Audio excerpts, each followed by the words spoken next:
All right, implementation. Ladies and gentlemen, this is where we hand you the baton. Before I get into the implementation, I want to do the ROI, which I promised. Are we ready for the ROI? Okay. How much does this seminar cost us? Between $5,000 to $10,000 for a public seminar. Okay. Now, how many people are coming to your seminar on average? Okay, total, 1.5% of the 5,000 piece mailing is about 75 people, correct? And we broke it down earlier, that represents typically around 40 buying units. Are you with me? Okay, so over the next 3 nights of the dinner seminar, you're going to have 75 people, representative of 40 buying units attending. How many people, on average, or more, will be coming back to your office? What percent of the 40 buying units? 50%, which takes us to 20 buying units saying yes to come back to your office for the complimentary consultation. Now here's the question I've been asking you to ponder. What is a qualified prospect to you? I will share 2 components of a qualified prospect. I believe there are 3. 2 are they have a need. Do we have agreement that all qualified prospects have a need? Okay. I believe that a qualified prospect has resources to meet those needs. They're not penniless. They have resources to meet their needs. What is the 3rd component of a qualified prospect? Beyond need and resources, motivation. And Jim, what's the greatest motivator on earth? Pain. Pain is the greatest, and pain comes in various forms. Sometimes it's physical pain, sometimes it's emotional pain, sometimes it's mental pain. And you're looking for a form of pain that is motivating them to take the next step, which is to come and see you at your place of business. Is that correct? That's a qualified prospect. So who in the room considers themselves a successful financial advisor? Okay. Patricia? I hope you're not shy. Sure. And feel free to say, Dave, I'd rather not answer your question. But let's hear this response. I know you're recently from Indiana, now in Los Angeles, and I'm sure it's been a good move for you, especially this time of year. But Patricia, if I introduce you to a qualified prospect, they have a need, they have resources, and they're asking you, will you help me? How many of those prospects will become your client out of 10? 8. That is the industry average, ladies and gentlemen. 8 out of 10 qualified prospects, people who have a need, have resources, and say, I need your help, will you help me? 8 out of 10 should become your clients. Industry average, so we're right on target there. Now, think deeply here. For those new clients that you onboard, Patricia, how much revenue will you generate over the next 12 months on average? On average, $4,000 a year. $4,000 a year. Very good. Is that pretty standard for those in the room? Okay. I hear anywhere from $3,000 or $4,000 to $10,000. It just depends on where I'm at. We're fee only. We don't do commissions. Pardon me? We're fee only. You're fee only? I would suggest that if you were to do commission and fees, it would be somewhat higher than that. It used to be much higher. I used to be broker dealer. Okay, what did it used to be? Oh, well, it depends. Between 15 and 42. Okay, so your fees are on average $4,000 over 12 months. But it's every year. I get it. It's recurring revenue. Okay. So, ladies and gentlemen, for my easy math purposes, may I use $5,000 as a potential revenue stream over the next 12 months? Does anybody feel uncomfortable with $5,000? Okay. Fees and commissions. All right. Having said that, Patricia, how much money did you invest in the seminars? Let's say 10,000. Okay, 10,000, which is on the high end. It could be as low as 5,000, but $10,000. And if 8 out of the 10 become your clients, but let's be conservative here, let's just say half of them become your clients. Not 8 out of 10, but 5 out of 10. That to you is $40,000. Is that correct? And you invested $10,000. that is comfortably to you a 4-to-1 return on your investment. Is that an acceptable return on your investment, 4-to-1? Historically, I used to invest, it would be about 5,000, and we get about 40,000 per seminar. That was 40,000 per seminar? Yeah. Okay. Well, So, and I mean a package of seminars, my Tuesday lunch, dinner. yeah, and I know you're a very complex operator with how you operate, and I commend you for that. But ladies and gentlemen, I'm just here to share with you, on average, you're going to be getting a 5-to-1 return on your investment over time. And let's just not keep it at 1 mailing and 3 dinners. Let's say you do 4 of those in a year. That's additional revenue of anywhere from $120,000 to $150,000. Is that acceptable to most in the room? That's increase above and beyond what you're already getting, because you're not going to be discontinuing any of the marketing techniques that you're using currently that's making you productive. We're just asking you to consider adding seminars to your portfolio. And I tell you what, it can and will make a difference. Seminar marketing remains the #1 business growth tool in the industry if you want to fill your pipeline with qualified prospects and remain productive, not just busy. And we simply solicit the opportunity to be considered. Now, you've been a great audience. In closing, I just want to mention that when it comes to the implementation, this is very important. When they say yes to your invitation for a complimentary consultation, you have promised that you're going to call them within the next day or 2. What does that mean to you? That you're going to call them within the next day or 2. Do these opportunities have a half-life? They do. By a week from today, they may not even remember your name. So you want to take action as soon as possible, as you promised.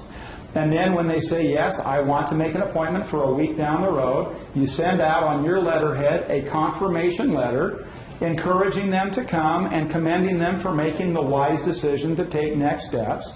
And then a day or 2 before the meeting, who makes the phone call to confirm that they will be coming? You, the advisor. Because nobody does it better than you do. And also it is a voice of reassurance to this person who could easily develop a case of buyer's remorse or appointment remorse. And you don't want to leave it to an assistant to take care of that for you. It should be your voice. And again, you want to commend them for making a good decision to take these next steps. All right?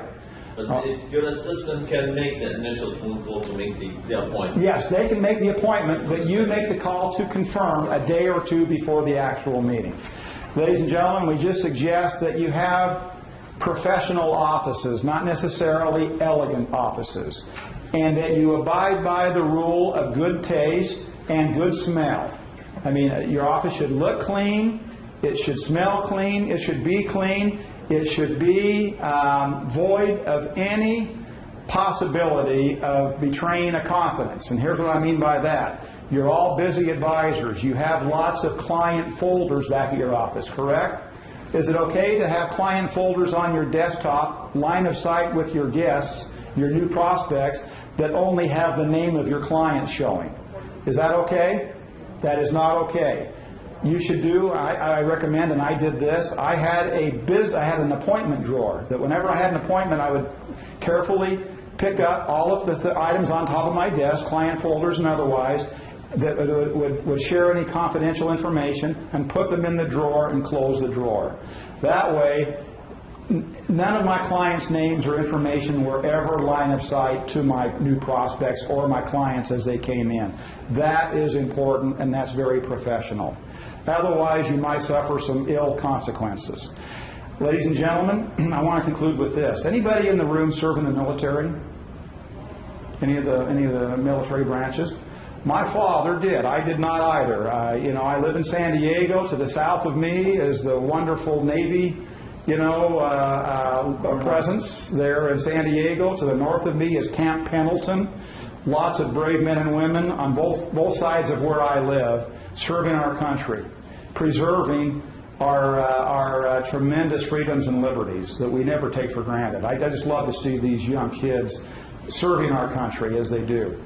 My father served in World War II in his youth as a field artillery officer in the U.S. Army. He spent 2 years of his life in Europe fighting the enemy in Europe in World War II, and he chased the enemy from France through Belgium and into Germany as a field artillery officer. And guess how many stories my father shared with me? World War II, as a veteran of that great war. Zero. He never shared a single story with me. I'd even ask him, Dad, can you tell me a little bit more about World War II, what you did? I can't remember, he never would want to talk about it. And I don't think it's because he had any misgivings or anything, he just didn't want to talk about it. And that's the way it is with most veterans, I might add. Well, he took me to go see the movie Patton with George C. Scott when I was about 17, 18 years old. Anybody seen that? Yeah. That movie? I recommend it to everybody. And anyway, General Patton is portrayed by George C. Scott. I think he got an Academy Award for it. And anyway, my dad said, "Did you enjoy the movie?" "Yeah, Dad, I thought the movie was great." He said, Did you hear the part about General McAuliffe and the 101st Airborne?" And I go, "I remember. Do you have something to tell me about that?" And he said, "Yeah, let me tell you a little bit more about the Screaming Eagles." That's the name of the 101st Airborne. They were ordered by General Eisenhower to occupy Bastogne, Belgium, in Europe. Bastogne, Belgium was considered a crossroads city that was strategically necessary to win the war. And so the 101st Airborne ordered to occupy Bastogne and never surrender. Do you remember what the German army did? They completely surrounded Bastogne, Belgium, once the 101st Airborne occupied Bastogne. And it was a 5-to-1 ratio of German against the 101st Airborne. The German general, he then said, and he sent a letter to General McAuliffe demanding an unconditional surrender, or else you will be annihilated. And they had the resources to literally annihilate the 101st Airborne. Do you remember what General McAuliffe's response was to that demand for an unconditional surrender? Nuts.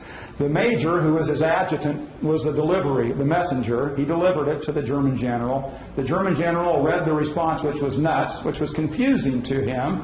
He said, "What does nuts mean?" And then the major said, "With all due respect, sir, it means go to hell." And he beat a hasty path back to the 101st Airborne. Well, my father in the field artillery, the field artillery, their job is to lob shells into enemy positions so the infantry can take more real estate the next day. And so it goes in war, you lob the shells and the artillery, and then the soldiers take more real estate. And my father would get to know some of these soldiers that were going back and forth from the front lines, brave people. And he said those that served under General McAuliffe would talk about that experience. And what the story does not include oftentimes is that when General McAuliffe informed his men, these brave soldiers, he said, "Men, we've been demanded an unconditional surrender, or else we will be annihilated. And to this I have responded, nuts."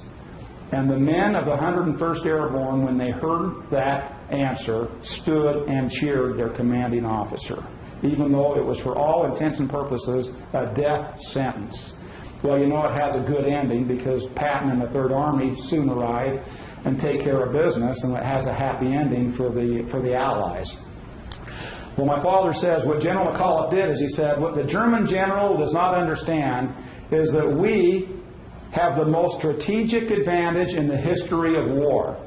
And they looked around at themselves saying, we're completely surrounded by the German army. They've cut off all of our lines of ammunition, food, and water. What strategic advantage do we have? And then the answer came, we can now attack in any direction and engage the enemy. He saw that as a warrior, as a strategic advantage, to engage the enemy in any direction. So I'm going to borrow from this story, ladies and gentlemen. As you leave the hotel today, look 360 degrees around you, and you determine whether or not you have that much opportunity to engage in seminar marketing, whether it be client events, public seminars, or sponsored events. If you think you have just this much interest in pursuing seminar marketing, we simply solicit the opportunity to be considered as your marketing partner. We'll leave it at that. You've been a wonderful audience. Thank you for your time and attention. Have a wonderful holiday season and a prosperous 2016. Thank you very much.